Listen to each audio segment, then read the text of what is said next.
ನಮಸ್ಕಾರ ಸ್ನೇಹಿತರೆ PDO village accountant groups ಎಕ್ಸಾಮ್ಸ್ಗೆ ಸಂಬಂಧಪಟ್ಟಂತೆ ಜನರಲ್ ಇಂಗ್ಲಿಷ್ ಈ ಒಂದು ವಿಡಿಯೋದಲ್ಲಿ ಇವತ್ತು ಇಂಪಾರ್ಟೆಂಟ್ ಆಗಿರ್ತಕ್ಕಂತ ಒಂದಷ್ಟು ಪ್ರಮುಖವಾಗಿರ್ತಕ್ಕಂಥ ಕ್ವಶನ್ ಡಿಸ್ಕಸ್ ಮಾಡ್ತೀನಿ. ಗ್ರೂಪ್ ಸಿ ವೆರಿ ಇಂಪಾರ್ಟೆಂಟ್ ಇದು.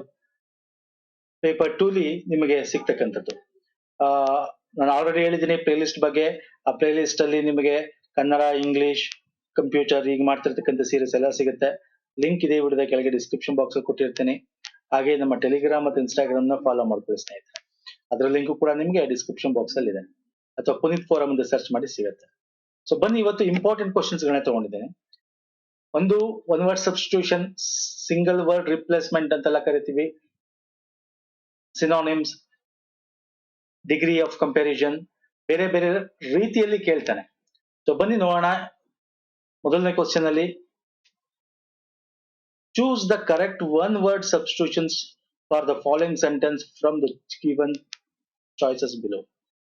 ಅಂದ್ರೆ ಒಂದು ಕಂಪ್ಲೀಟ್ ಸೆಂಟೆನ್ಸ್ ಕೊಟ್ಟಿದ್ದಾನೆ, ಇದನ್ನ ಒನ್ ವರ್ಡ್ ಅಲ್ಲಿ ಏನಂತ ಕರೀಬೇಕು ಅಂತ ಅಷ್ಟೇ.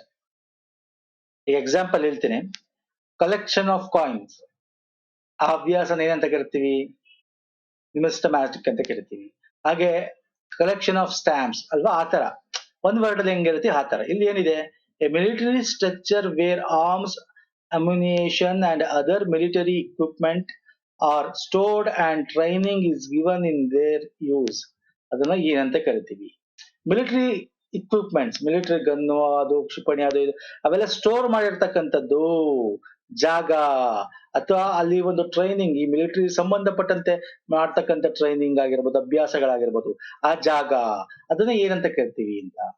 ಕೆಥೆಡ್ರಲ್ ಅಂತೀವ, ಸೆವಾಟಿಕಲ್ ಅಂತೀವ, ಅರ್ಸೆನಲ್ ಅಂತೀವ, ಡಿಪೋ ಅಂತೀವ. ಡಿಪೋ ಅಂತಲ್ಲ, ಡಿಪೋ ಅಂದ್ರೆ ಏನ್ ಗೊತ್ತಿದೆ ನಿಮಗೆ? ಏನ್ ಡಿಪೋ ಅಂದ್ರೆ ಸ್ಟೋರೇಜ್ ಆಫ್ ಫುಡ್ ಅಂತ ಹೇಳ್ಬೋದು. ಎನಿಥಿಂಗ್, ಫುಡ್ ಅಂತಂದ್ರೆ ಅಲ್ಲ, ಎನಿಥಿಂಗ್ ಬಟ್ ಸ್ಟೋರೇಜ್. ಸ್ಟೋರೇಜ್ ಅಂತ ತಕ್ಷಣ ಆರ್ಮ್ ಅಂತ ಬರುತ್ತೆ. ಆರ್ಮ್ಸ್ ಇದೆ, ಆರ್ಮ್ಸ್ ಅಂತ ತಕ್ಷಣ ಆರ್ಮ್ಸ್ ಬರಲ್ಲ ಇಲ್ಲಿ. ಆರ್ಮ್ಸ್ಗೆ ಎಂತ ಕರಿತೀವಿ? ಯುದ್ಧೋಪಕರಣಗಳಿಗೆ ಅರ್ಸೆನಲ್ ಅಂತ ಕರಿತೀವಿ. ಇದು storage of food and other goods ಗೆ ನಾವು ಎಂತ ಕರಿತೀವಿ? ಡಿಪೋ ಅಂತ ಕರಿತೀವಿ. ಅದ ಆರ್ಮ್ಸ್ ರಿಲೇಟೆಡ್ ಮತ್ತೆ ಅಲ್ಲಿ ಟ್ರೈನಿಂಗು, ಆ ಒಂದು ಆಕ್ಟಿವಿಟಿ ನಡೆಯೋ ಜಾಗನ ಅರ್ಸೆನಲ್ ಅಂತ ಕರಿತೀವಿ. ಕೆಥೆಡ್ರಲ್ ಅಂದ್ರೇನು? ಕೆಥೆಡ್ರಲ್ ಅಂತಂದ್ರೆ bishop, centre of attraction in the church. Cathedral ಅಂತ ಕರಿತೀವಲ್ಲ, ಏನು ಒಂದು ಅಧ್ಯಕ್ಷ, ಮುಖ್ಯಸ್ಥ ಅನ್ನೋ ರೀತಿ, ಆ ಒಂದು ಆರಾಧನೆ ಪ್ಲೇಸ್ ಅಲ್ಲಿ. ಓಕೆ. ಇನ್ನು ಸಬ್ಯಾಟಿಕಲ್ ಅಂತಕ್ಕಂಥದ್ದು ಏನಿದೆಯಲ್ಲ, ಇದು ಲೀವ್ ತಗೊಳ್ಳೋದು, ರಜಾ ತಗೊಳ್ಳೋದು, ಒಂದು ಪೀರಿಯಾಡಿಕಲಿ ಲೀವ್ ತಗೊಳ್ಳೋದು. ಈಗ 1 year for 7 years, 1 year 10 days, 7 days for 1 year ಅಂತೀವಿ. ಸಬ್ಯಾಟಿಕಲ್ ಲೀವ್ ಅಂತ ಕರಿತೀವಿ ಅದನ್ನ. ರೆಸ್ಟ್ ಫ್ರಮ್ ದ ಬ್ರೇಕ್ ಅಂತ ಕರಿತೀವಿ. ಬ್ರೇಕ್ ಫ್ರಮ್ ದ ವರ್ಕ್ ಅಂತ. ಓಕೆ. ಲೀವ್ ತಗೊಳ್ತಕ್ಕಂಥದ್ದು, ರಜೆ ತಗೊಳ್ತಕ್ಕಂಥದ್ದು, ವರ್ಕ್ ಇಂದ ಬ್ರೇಕ್ ತಗೊಳ್ತಕ್ಕಂಥದ್ದು ಪೀರಿಯಾಡಿಕಲಿ. ಸೊ ಅದನ್ನ ಸಬ್ಯಾಟಿಕಲ್ ಅಂತ ಕರಿತೀವಿ. ಓಕೆ. ಸೊ ವೆರಿ ಇಂಪಾರ್ಟೆಂಟ್ ಸ್ನೇಹಿತರೆ. ನೆಕ್ಸ್ಟ್ ಹೋಗೋಣ ಬನ್ನಿ. Find out the nearest meaning of the given word, choosing the right answer from the choices given below. ಇಲ್ಲಿ ಒಂದು ಸಿಂಗಲ್ ವರ್ಡ್ ಕೊಟ್ಟಿದ್ದಾನೆ, ಇದರ ನಿಯರೆಸ್ಟ್ ಮೀನಿಂಗ್ ಅದನ್ನ ಎಕ್ಸ್ಪ್ಲೈನ್ ಮಾಡ್ತಕ್ಕಂಥದ್ದು ಯಾವ್ದು ಆಪ್ಷನ್ ಅಲ್ಲಿ ಅಂತ ಹೇಳಬೇಕು. ಲುಕ್ರೇಟಿವ್ ಅಂತ ಕೊಟ್ಟಿದ್ದಾನೆ. ಅಂದ್ರೆ ಒಂದ್ ರೀತಿ ಸಿನೋನಿಮ್ ಅಂತಾನೆ ಹೇಳ್ಬೋದು. ಸಿನೋನಿಮ್ ಅಥವಾ ನಾನಾರ್ಥ, ಸಮಾನಾರ್ಥ ಅಂತೀವಲ್ಲ, ಆ ರೀತಿ. ಏನಿದೆ option? Having good music which cannot be compared, cannot be conquered, producing a sizable profit. ಹೇಳ್ತೀರಾ? ಲುಕ್ರೇಟಿವ್ ಅಂದ್ರೆ ಲಾಭದಾಯಕ. ಓಕೆ. ಅಂದ್ರೆ ದೊಡ್ಡದಾಗಿ ಏನೋ ಇದಾಗ್ತಕ್ಕಂಥದ್ದು. ಯಾವ್ದು right answer? Producing a sizable profit is the right answer. Okay. Sizable profit ಅಂದ್ರೆ ದೊಡ್ಡ ಪ್ರಾಫಿಟ್ ಅಂತ, ಜಾಸ್ತಿ ಆಗಿರ್ತಕ್ಕಂಥದ್ದು ಅಂತ. ಓಕೆ. ಎಸ್, ನೋಡಿ ಎಲ್ಲಾ ತರ ಫಾರ್ಮ್ಯಾಟ್ ನಾನು ನಿಮ್ಗೆ ಇಲ್ಲಿ ಕವರ್ ಮಾಡ್ತಾ ಇದ್ದೀನಿ ಸ್ನೇಹಿತರೆ.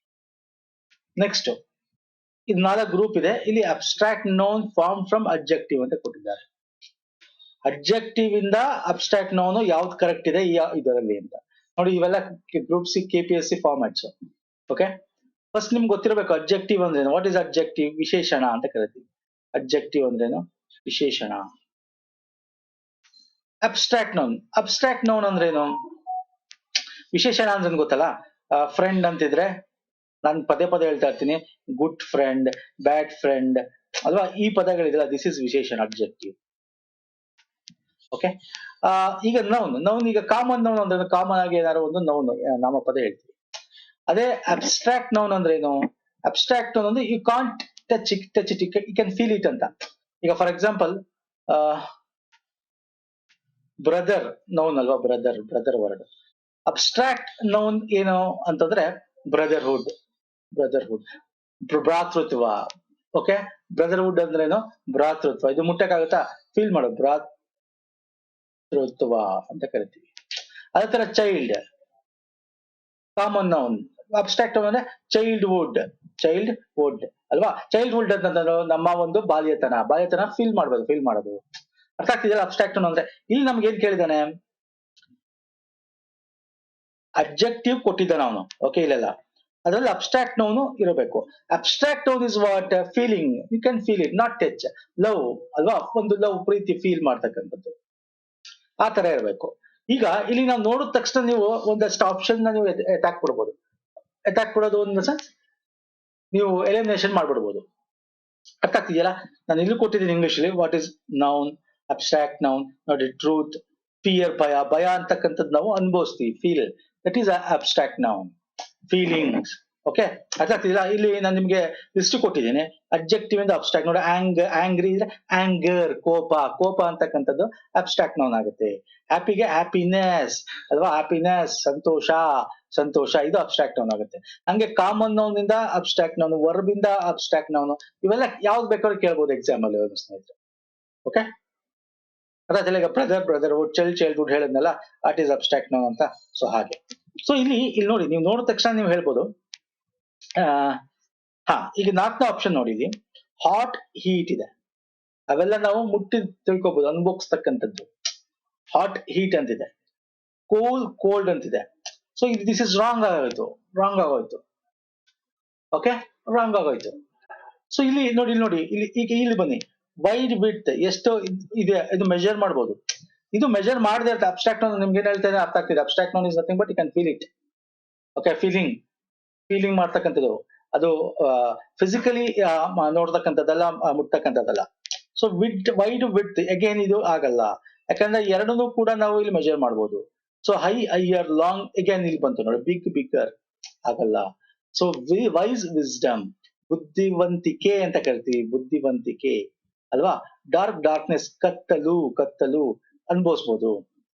ಪುವರ್ಟಿ ಅಂದ್ರೆ ಅಗೇನ್ ಬಡತನ. Young youth, yes. This is the right answer. Only option 1. This all are wrong. ನೋಡಿ, ಒಂದೊಂದೇ ಸಿಂಗಲ್ ನೀವು ಜಸ್ಟ್ ಕಾನ್ಸೆಪ್ಟ್ ತಿಳ್ಕೊಂಡಿದ್ರೆ ಎಲ್ಲ ಚೆಕ್ ಮಾಡೋ ನೆಸಿಟಿ ಇಲ್ಲ, ಯಾಕಂದ್ರೆ ಎಲ್ಲಾನು ಸರಿ ಇರಬೇಕು, ಒಂದು ಆಪ್ಷನ್ ಕರೆಕ್ಟ್ ಇರಬೇಕು ಅಂದ್ರೆ 4. ಸೊ ಇಲ್ಲಿ ಒಂದು ತಪ್ಪಾಯ್ತಾ? Yes, gone case. ನಾವು ನೆಕ್ಸ್ಟ್ ಆಪ್ಷನ್ಸ್ ಹೋಗ್ಬೋದು ಆತರ. ಓಕೆ, ಎಸ್, ನೆಕ್ಸ್ಟ್ ಬನ್ನಿ. ಎಸ್, ಪ್ಯಾಸೇಜ್ ಕೇಳ್ತಾನೆ ಎಕ್ಸಾಮ್ ಅಲ್ಲಿ. ಒಂದಂತೂ ಇರುತ್ತೆ, ಒಂದ್ಸಲ 2 ಇರುತ್ತೆ ಸಣ್ಣದು. ಓಕೆ, ಪ್ಯಾಸೇಜ್ ಬಂದಾಗ ಏನ್ ಮಾಡ್ಬೇಕಾಗಿಲ್ಲ, ಈಸಿ ಇರುತ್ತೆ. ಈಗಂತೂ ಈಸಿ ಕೇಳ್ತಾ ಇದ್ದಾನೆ ಸ್ನೇಹಿತರೆ. ಫಸ್ಟ್ ಕ್ವಶನ್ಸ್ ನೋಡ್ಕೋಬೇಕು. ಎಷ್ಟು? 2 ಕ್ವಶನ್. ಓಕೆ, 4 ಕ್ವಶನ್ ಇದೆ. ಸುಮ್ನೆ ಕಣ್ಣಾಡ್ಸಿ. What do you mean Bonam? What do they immerse on the 3rd day of the festival? Okay, which particular day is festival observed? Which of the following is not a true statement according to the passage? ಈ ತರ ಇದ್ದಾಗ passage full ಓದ್ಬೇಕಾಗತ್ತೆ. So ಇದು ನಾನು ಏನಕ್ಕೆ first ನೀವು question ನೋಡಿ ಅಂದ್ರೆ ನಿಮ್ಗೆ ಅರ್ಥ ಆಗುತ್ತೆ. ಏನೋ ಫೆಸ್ಟಿವಲ್ ಬಗ್ಗೆ, ಏನೋ ಇದ್ರ ಬಗ್ಗೆ, ಏನೋ ಇದ್ರ ಬಗ್ಗೆ ಹೇಳ್ತಾ ಇದಾರೆ, ಆಚರಣೆ ಬಗ್ಗೆ ಇದೆ ಇದು ಅಂತ ಗೊತ್ತಾಗ್ಬಿಡುತ್ತೆ. ಆವಾಗ ನಿಮ್ಗೆ ಈಸಿ ಆಗುತ್ತೆ ಥಿಂಗ್ಸ್ ನ ನೀವು ಐಡೆಂಟಿಫೈ ಮಾಡಕ್ಕೆ. ಪ್ಯಾಸೇಜ್ ಓದ್ಕೋತಾನೆ ನೀವು ಸಾಲ್ವ್ ಮಾಡ್ಬಿಡ್ಬೋದು. ಆತರ ನೀವು ಫಸ್ಟ್ ಅರ್ಥ ಮಾಡ್ಕೊಂಡ್ಬಿಟ್ರೆ ಈ ಪ್ಯಾಸೇಜ್ ಏನ್ ಹೇಳ್ತಾ ಇದೆ ಅಂತ, ಆಗ ಪ್ಯಾಸೇಜ್ ಓದ್ತಾನೆ ಸಾಲ್ವ್ ಮಾಡ್ಬಿಡ್ಬೋದು. ನೋಡೋಣ ಬನ್ನಿ. The festival of Bonalu has become one of the official Hindu festival of newly formed Telangana state. Telangana state ಅಲ್ಲಿ ಬೊನಾಲು ಅಂತಕ್ಕಂಥದ್ದು ಒಂದು Hindu festival, official festival. This is mainly celebrated in the twin cities of Hyderabad, Secunderabad and also in some parts of the state. ಅಂದ್ರೆ ಇದು ಹೈದರಾಬಾದ್, ಸಿಕಂದರಾಬಾದ್ ಮತ್ತೆ ಇನ್ನೊಂದಷ್ಟು ಸಿಟಿಗಳಲ್ಲಿ ತೆಲಂಗಾಣದಲ್ಲಿ celebrate ಮಾಡ್ತಾರೆ. The goddess Mahakali and various incarnations of Shakti as Mayasamma, Mutyalamma, ಪೊಚ್ಚಮ್ಮ, Yellamma, ಪೆದ್ದಮ್ಮ are worshipped in their festival on the great scale. ಅಂದ್ರೆ ಆ ಶಕ್ತಿ ದೇವತೆಯ ವಿವಿಧ ಒಂದು ರೂಪಗಳಲ್ಲಿ, ಹೆಸರುಗಳಲ್ಲಿ ಆ ಒಂದು ದಿನ ಸೆಲೆಬ್ರೇಟ್ ಮಾಡ್ತಾರೆ. Okay, yes, this is observe generally on ಯಾವತ್ತು? Sunday in Ashadha masa, in the month of July or August every year. ಯಾವಾಗ ಸೆಲೆಬ್ರೇಟ್ ಮಾಡ್ತಾರೆ, this is very important. Sunday, Ashadha ಮಾಸದಲ್ಲಿ ಜುಲೈ ಅಥವಾ ಆಗಸ್ಟ್ ಮಾಡ್ತಾರೆ. The name Bonam itself is derived from the word bojanam, that means meal or food offered to the goddess. Bonam festival, Bonalu ಅಂತ ಇಲ್ಲಿ ಕರೆದಿದ್ದಾರೆ ಇಲ್ಲಿ. ಇದು ಅರ್ಥ ಭೋಜನಂ ಅಂತ ಅಂದ್ರೆ ಅನ್ನ ಸಂತರ್ಪಣೆ, ಅನ್ನನ ದೇವರಿಗೆ ಸಮರ್ಪಣೆ ಮಾಡೋದು ಅಂತ ಅರ್ಥ. The devotees prepare rice cooked with milk and jaggery in a new brass or earthen pot. ಅಂದ್ರೆ ಮಿಲ್ಕು, ಬೆಲ್ಲ ಎಲ್ಲ ಹಾಕಿ ಬ್ರಾಸ್ ಅಥವಾ ಇದರಲ್ಲಿ ಪಾಟ್ ಅಲ್ಲಿ ಮಾಡ್ತಕ್ಕಂಥದ್ದು, ಮಣ್ಣಿನ ಮಡಿಕೆಯಲ್ಲಿ. It is adorned with neem leaves and lighted lamps on the top of it. They make processions on the temple by carrying in the pots on their heads along with the new sari, bangles, turmeric and vermilion of Bonalu or to the mother goddess. ಅದೇ ಮೆರವಣಿಗೆ ಮಾಡೋದು. ಈ ನಮ್ಮ ಅಣ್ಣಮ್ಮ ಬೆಂಗಳೂರಲ್ಲಿ ಬೇರೆ ಕಡೆ ಮಾರಮ್ಮ ಎಲ್ಲ ಮೆರವಣಿಗೆ ಮಾಡ್ತಾರೆ ನೋಡಿ. ಎಲ್ಲ ಅರ್ಶನಗಳೆಲ್ಲ ಹಾಕೊಂಡು ಅವ್ರು ಕುಕ್ ಮಾಡಿರೋದನ್ನ ತಲೆ ಮೇಲೆ ಇಟ್ಕೊಂಡು ಅದ್ರ ಮೇಲೆ ಏನೋ ದೀಪ ಹಚ್ಕೊಂಡು ತಗೊಂಡೋಗ್ತಕ್ಕಂಥದ್ದು. It is believed that the festival is celebrated to ward off the diseases and usher in the good health, peace and prosperity. The festival is supposed to have begun in 1869 when plague broke out in the Twin Cities. ಅಂದ್ರೆ ರೋಗ ರುಜಿನಗಳು ಬರದೇ ಇರಲಿ, ಶಾಂತಿಯಿಂದ ಇರಲಿ, ಒಳ್ಳೆಯ health ಇರಲಿ ಅಂತ ಇದನ್ನ ಮಾಡೋದು. ಯಾಕೆ ಅಂದ್ರೆ 1969ರಲ್ಲಿ ಪ್ಲೇಗ್ ಅಲ್ಲಿ ಈ ಸಿಕಂದ್ರಾಬಾದ್ ಮತ್ತೆ ಹೈದರಾಬಾದ್ ಅಲ್ಲಿ ಟ್ವಿನ್ ಸಿಟೀಸ್ ಅಲ್ಲಿ ಬಂದಿತ್ತು ಅಂತ. Then people wanted to appease mother goddess whose anger was considered to be cause of the epidemic. ದೇವತೆಯ ಕೋಪದಿಂದ ಈ ತರ ಆಗಿದೆ, ಹಾಗಾಗಿ ಅದಾಗಬಾರ್ದು ಅಂತ ಆ ಪೂಜೆನ ಮಾಡ್ತಕ್ಕಂಥದ್ದು. This is specially celebrated in Ujjain Mahakali Mandir, Lal Darwaza, Sikandarabad for 3 days with a great pomp and gaiety. The festival concludes with the immersions of the Ghatam on the third day and final day, whereas the second day is celebrated as Rangam. ಅಂದ್ರೆ second day Rangam ಅಂತಕ್ಕಂಥ celebrate ಮಾಡ್ತಾರೆ. Last ದಿನ ಮತ್ತೆ ಮೂರನೇ ದಿನ ಘಟಮ್ ಅಂತ ಒಂದು ಇದನ್ನ ಸೆಲೆಬ್ರೇಟ್ ಮಾಡ್ತಾರೆ. ಮತ್ತೆ ಇಷ್ಟು ತಿಳ್ಕೊಂಡ್ರೆ ಸಾಕು. ಈಗ ನೋಡಿ ಆರಾಮಾಗಿ ಆನ್ಸರ್ ಬಂದ್ಬರುತ್ತೆ. Which of the following is not true statement according to the passage. ಆ ಪ್ಯಾಸೇಜ್ ಪ್ರಕಾರ ಯಾವುದು ನಿಜ ಅಲ್ಲ. The festival is celebrated in the Ashadha masam. Yes, ಇದು ಕರೆಕ್ಟ್, ಆಷಾಢ ಮಾಸದಲ್ಲಿ ಆಗೋದು. The festival celebrated in Delhi and Mumbai. No, this is wrong. ನೋಡಿ, ನಾಟ್ ಟ್ರೂ ಅಂತ ಕೇಳಿದಾನೆ. ಎಸ್, ಹೈದರಾಬಾದ್ ಸಿಕಂದ್ರಾಬಾದ್ ಆಗುತ್ತೆ. ಇನ್ನೆರಡು ಆಪ್ಷನ್ ಓದ್ಬಿಡಿ. The festival is associated with food offered to the goddess is correct ಇದೆ. Pochama is an incarnation of goddess Mahakali. Yes, correct ಇದೆ ಅಲ್ವಾ. ಇದು ಸೆಲೆಬ್ರೇಟ್ ಆಗೋದು ಡೆಲ್ಲಿಲಲ್ಲ, ಮುಂಬೈಲಲ್ಲ, Hyderabad Secunderabad. This is wrong. Option 2 is the right answer. Next, on which particular day is the festival observed? ಯಾವತ್ತು ಇಲ್ಲೇ ನೋಡಿ ಓದೋದ್ವಲ್ಲ ನಾವು, ಯಾವತ್ತು ಸೆಲೆಬ್ರೇಟ್ ಇಂದ ಆಷಾಢ ಮಾಸ ಸಂಡೇ ಅಲ್ವಾ. ಇಲ್ಲೇ ನೋಡಿ ಬನ್ನಿ. This is observed generally on Sunday in every ಆಷಾಢ ಮಾಸ, ಜುಲೈ ಅಥವಾ ಆಗಸ್ಟ್ ಅಲ್ಲಿ. Okay, yes. What do you mean by Bonam? Bonam ಅಂದ್ರೇನು? ಅನ್ನ ಅಲ್ವಾ, ಭೋಜನ ಅಂತ. ಗೋಲ್ಡ್ ಆರ್ನಮೆಂಟ್ಸ್ ಅಲ್ಲ, ವುಡನ್ ಡಯಟೀಸ್ ಅಲ್ಲ, meal or food, yes. Gathering of relatives ಅಲ್ಲ, ಭೋಜನಂ ಬೋನಮ್ ಅಲ್ವಾ, ಆಫರ್ಡ್ ಫುಡ್ ಅಲ್ವಾ. So this is the right answer. ಓದುದ್ವಲ್ಲ, ಬೇಕಾದ್ರೆ ಬನ್ನಿ, ಗೊತ್ತಾಗಿಲ್ಲ ಅಂದ್ರೆ ಇನ್ನೊಂದ್ಸಲ ಬನ್ನಿ ಇಲ್ಲಿ ನೋಡಿ. ಭೋಜನಂ, that means meal or food offered to the goddess. Okay, so next one, what do they immerse on the third day of the festival? Third day of the festival ಅವರು ಘಟಮ್ ಅಂತ ಇರ್ತಾರೆ, ಅದನ್ನ ಮುಳುಗಿಸ್ತಾರೆ. ಯಾವ್ದು ಸರ್? ಘಟಮ್. ರಂಗನ ಇರೋದೇ ರಂಗಮ್ ಮತ್ತೆ ಘಟಮ್. ಸೊ ಆದ್ರೆ ಇಲ್ಲಿ ಕೇಳಿರೋದು third day Ghatam, second day Rangam. Okay, so option 4 is the right answer. ಇಷ್ಟೇ ಸಿಂಪಲ್ ಇರುತ್ತೆ ಸರ್. ಅರ್ಥ ಆಗಿದೆ ಅನ್ಕೋತೀನಿ.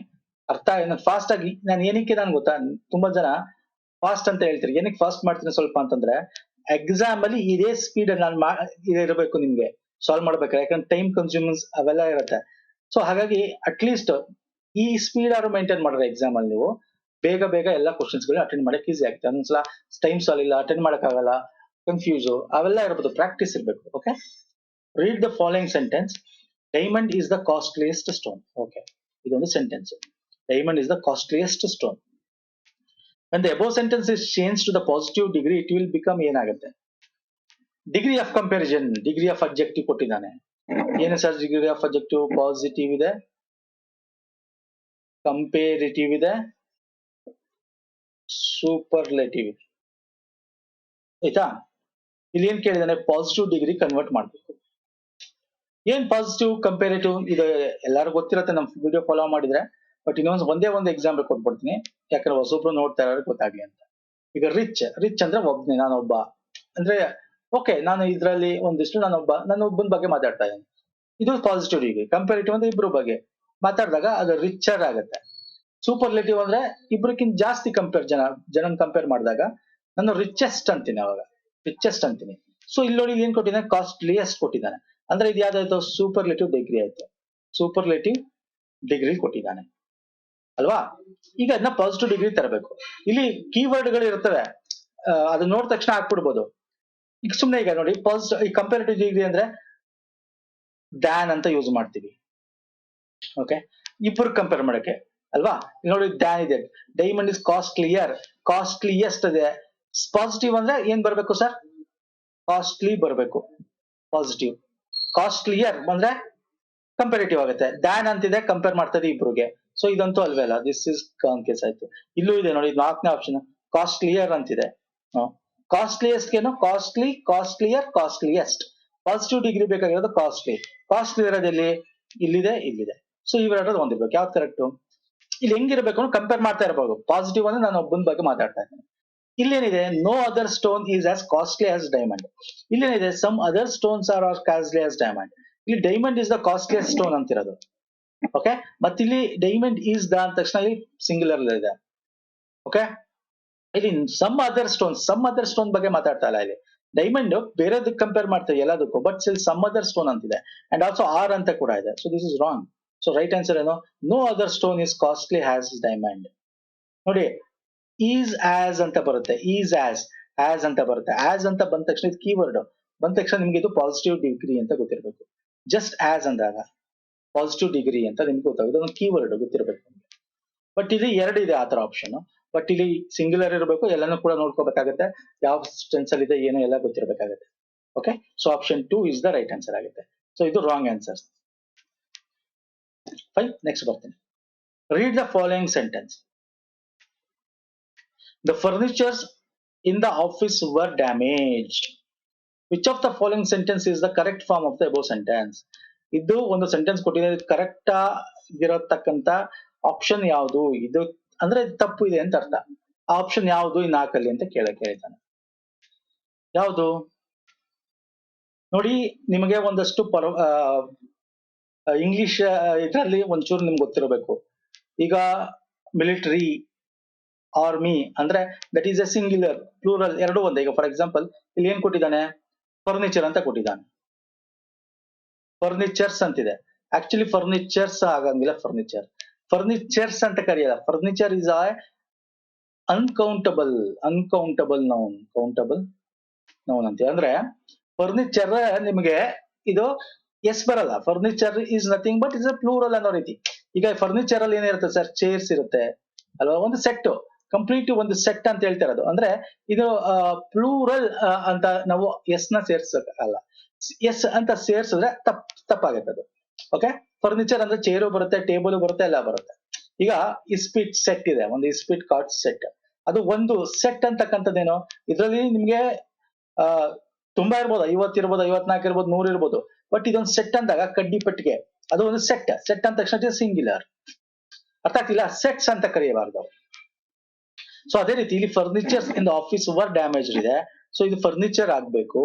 Furnitures in the office var damage ಇದೆ ತಪ್ಪು, ಫರ್ನಿಚರ್ಸ್ ಅದೇ ತಪ್ಪು, ಇಲ್ಲೂ ಫರ್ನಿಚರ್ಸ್ ಇದೆ ತಪ್ಪು.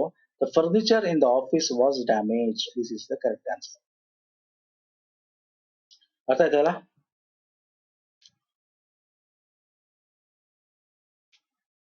Fine, option 3 is the right answer. So next ಬರ್ತೀನಿ. Choose the word which is nearest meaning to the underlined word in the following sentence. ಅಂದ್ರೆ underlined word ಗೆ ಸಿನೋನಿಮ್ ಅಂತ, ನಿಯರೆಸ್ಟ್ ಮೀನಿಂಗ್ ಅಂದ್ರೆ ಸಿನೋನಿಮ್, ಸಮಾನಾರ್ಥಕ ಪದ. ಏನಿದೆ, the sombre speech of the leader did very little to cheer the supporters.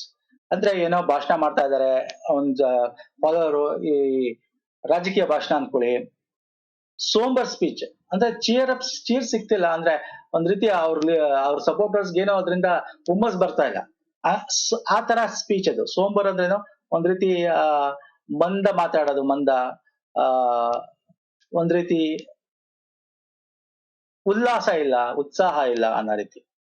ಇಲ್ಲಿ ನೋಡಿ length ಇದೆ, ಇದಂತೂ ಆಗಲ್ಲ. ಪ್ರಾಕ್ಟಿಕಲ್ ಆಗಲ್ಲ. ಇದಕ್ಕೆ ಮೀನಿಂಗ್ ಕೊಡ್ತಕ್ಕಂಥದ್ದು ಯಾವುದು, ಜಾರಿಂಗ್ ಇದೆ, ಗ್ಲೂಮಿ ಇದೆ. ಸೋಂಬರ್ ಅಂದ್ರೆ ಗ್ಲೂಮಿ, ಕತ್ತಲು ಅನ್ನೋ ರೀತಿ, ಒಂಥರ ಮಂದ ಮುಸುಕು ಅನ್ನೋ ರೀತಿ. ಜಾರಿಗೆ ಅಂದ್ರೆ ಜಿಗುಪ್ಸೆ, ಜಿಗುಪ್ಸೆ ಆಗಲ್ಲ. ಸೊ ಇದಕ್ಕೆ ಇದು ಸಮಾನಾರ್ಥಕತೆ, ಕತ್ತಲೆ ಅಥವಾ ಮುಸುಕು ಅಂತ. ಅರ್ಥ ಆಗ್ತಿದೆಯಲ್ಲ? ಎಸ್. ನೆಕ್ಸ್ಟ್ ಬರ್ತೇನೆ ನೋಡಿ. ಎಲ್ಲಾ ರೀತಿ ಫಾರ್ಮ್ಯಾಟ್, ಪ್ರತಿಯೊಂದು ಕ್ವಶನ್ ಡಿಫ್ರೆಂಟ್, ಪ್ರತಿಯೊಂದು ಕ್ವಶನ್ ಕೂಡ ಡಿಫ್ರೆಂಟ್ ಫಾರ್ಮ್ಯಾಟ್. KPSC ಗ್ರೂಪ್ ಸಿಲ್ PDOಗೆ ಇವೆಲ್ಲ ನಿಮ್ಗೆ ಈ ರೀತಿ ಫಾರ್ಮ್ಯಾಟ್ ಅಲ್ಲಿ ಕೇಳ್ತಾನೆ. Choose the word which is opposite in meaning to the underline word in the following sentence. Again ಇಲ್ಲಿ ಅಪೋಸಿಟ್, ನಾವು ಅಲ್ಲಿ ಸಮಾನಾರ್ಥಕ ಬರುತ್ತೆ, ನಾವು ಇಲ್ಲಿ ಆಂಟೋನಿಮ್. ಯಾವುದಕ್ಕೆ? ಅಂಡರ್ಲೈನ್ ವರ್ಡ್ಗೆ. ದ ಆರ್ಕಿಡ್ buildings that do the dot the city speaks richly about the country's heritage. Architect ಅಂತ ಏನ್ ಕರಿತೀವಿ, ಆರ್ಕಿಕ್ ಬಿಲ್ಡಿಂಗ್ಸ್ ಅದು ಬಹುವಚನ. ಓಕೆ, ಆರ್ಕಿಟೆಕ್ಟ್ ಬಿಲ್ಡಿಂಗ್ ಗಳು ಇರ್ತಾವಲ್ಲ ಆ ಸಿಟಿಲಿ, ಅದು ರಿಚ್ನೆಸ್, ಹೆರಿಟೇಜ್ನೆಸ್ ಫೀಲ್ ಮಾಡ್ತದೆ. ಆರ್ಕಿಟೆಕ್ಟ್ ಬಿಲ್ಡಿಂಗ್ಸ್ ಅಂತ ಅಂದ್ರೆ ನಾವು ಒಂದ್ ರೀತಿ ಹೆರಿಟೇಜ್, ಸಾಂಸ್ಕೃತಿಕ ಅಂದ್ರೆ ಹಳೆ ಕಾಲದ್ದು ಅನ್ನೋ ರೀತಿ ನೋಡಿ. ಅದಕ್ಕೆ ಎಲ್ಲಾ ವರ್ಡ್ಸ್ ಗಳು ಯಾಕೆ ಇಂಪಾರ್ಟೆಂಟ್ ಆಗುತ್ತೆ, ಇದೊಂದು ನೋಡ್ಕೊಂಡು ಮಾಡಬಾರ್ದು. ಫುಲ್ ಸೆಂಟೆನ್ಸ್ ಕೊಟ್ಟಾಗ ಇಲ್ಲಿ ಏನೋ ಇದೆ ಅಂತ ಅರ್ಥ, ಸೆಂಟೆನ್ಸ್ ಅರ್ಥ ಮಾಡ್ಕೋಬೇಕು. ಹೆರಿಟೇಜ್ ಸಾಂಸ್ಕೃತಿಕ ಅಂತಂದ್ರೆ ಈಗ ಬರ್ದಿರೋದೆಲ್ಲ ಸಾಂಸ್ಕೃತಿಕ ಅಲ್ಲ, ಹಳೆ ಕಾಲ ಆರ್ಕಿಟೆಕ್ಟ್ ಬಿಲ್ಡಿಂಗ್ ಸಾಂಸ್ಕೃತಿಕ. ಸೊ ಆರ್ಕಿಟೆಕ್ಟ್ ಅನ್ನೋದು ಇಲ್ಲಿ ಅಪೋಸಿಟ್ ವರ್ಡ್ ಏನು, ಇಲ್ಲಿ ಈ ಒಂದು ಸೆಂಟೆನ್ಸ್ ಅಲ್ಲಿ ಏನು ಕೊಡುತ್ತೆ, ಓಲ್ಡ್ ಅನ್ನೋ ಮೀನಿಂಗ್ ಕೊಡುತ್ತೆ. ಸೊ ಅಪೋಸಿಟ್ ಮಾಡರ್ನ್, ಫ್ಯಾಂಟಾಸ್ಟಿಕ್ ಅಲ್ಲ, ಸ್ಪಿರಿಚುಲಿಸ್ಟಿಕ್ ಅಲ್ಲ, ಮೊನಾರ್ಚೋ ಅಲ್ಲ. ಅರ್ಥ ಆಗ್ತಿದೆಯಲ್ಲ? Architect building the dot the city speak richly ಅಂತ ಇಲ್ಲಿ ಕೊಡ್ತಿರೋದು. ಅಂದ್ರೆ ಹೆರಿಟೇಜ್ ಅಂದ್ರೆ ಸಾಂಸ್ಕೃತಿಕ, ಅದಕ್ಕೆ ತುಂಬಾ ಇತಿಹಾಸ ಇದೆ, ಅಂದ್ರೆ ಓಲ್ಡ್ ಅಂತ. ಸೊ ಅದಕ್ಕೆ ಆಪೋಸಿಟ್ ಏನು, ಆಪೋಸಿಟ್ ಏನ್ ಕೇಳಿದಾನೆ ನಮ್ಗೆ ಇಲ್ಲಿ, ಆಪೋಸಿಟ್ ಕೇಳಿದಾನೆ. So modern is the right answer. ಅರ್ಥ ಆಯ್ತಲ್ಲ? Yes sir. ಸೊ ಇದಿಷ್ಟು ಇವತ್ತಿನ ಒಂದು ವಿಡಿಯೋದಲ್ಲಿ ಸ್ನೇಹಿತರೆ. ಇಷ್ಟ ಆಗಿದೆ ಅನ್ಕೋತೀನಿ. ಲೈಕ್ ಮಾಡಿ, ಶೇರ್ ಮಾಡಿ, ಸಬ್ಸ್ಕ್ರೈಬ್ ಮಾಡ್ಕೊಂಡಿಲ್ಲ ಮಾಡ್ಕೊಳ್ಳಿ. ತುಂಬಾ ಇಂಪಾರ್ಟೆಂಟ್ ಇವೆಲ್ಲ ಫಾರ್ಮ್ಯಾಟ್ಸ್ ಗಳು. ಹೆಂಗಿದೆ ಕ್ವಶನ್ಸ್, ಯಾವ ರೀತಿ ಬರ್ತವೆ, ಯಾವ ರೀತಿ ಸಾಲ್ವ್ ಮಾಡಬೇಕು, ಎಕ್ಸಾಮ್ಸ್ಗೆ ಇಂಪಾರ್ಟೆಂಟ್ ಆಗುತ್ತೆ. ನಮ್ಮ ಪ್ಲೇ ಲಿಸ್ಟ್ ಲಿಂಕ್ ಕೊಟ್ಟಿರ್ತೀನಿ, ಪ್ರೀವಿಯಸ್ ವಿಡಿಯೋಸ್ ನೋಡಿಲ್ಲ ಅಂದ್ರೆ ನೋಡಿ, ಡಿಸ್ಕ್ರಿಪ್ಷನ್ ಬಾಕ್ಸ್ ಅಲ್ಲಿ ಕೆಳಗೆ ಇರುತ್ತೆ. ಹಾಗೆ ಟೆಲಿಗ್ರಾಮ್ ಮತ್ತು ಇನ್ಸ್ಟಾಗ್ರಾಮ್ ಫಾಲೋ ಮಾಡಿಲ್ಲ ಮಾಡ್ಕೊಳ್ಳಿ ಸ್ನೇಹಿತರೆ, ಅದ್ರ ಲಿಂಕ್ ಕೂಡ ಇರುತ್ತೆ. ನೆಕ್ಸ್ಟ್ ವಿಡಿಯೋದಲ್ಲಿ ಪುನಃ ಸಿಗ್ತೀನಿ ಇನ್ನೊಂದು ಸಬ್ಜೆಕ್ಟ್ ತಗೊಂಡು. ನಮಸ್ಕಾರ, ಧನ್ಯವಾದಗಳು, ಥ್ಯಾಂಕ್ ಯು ಸೋ ಮಚ್.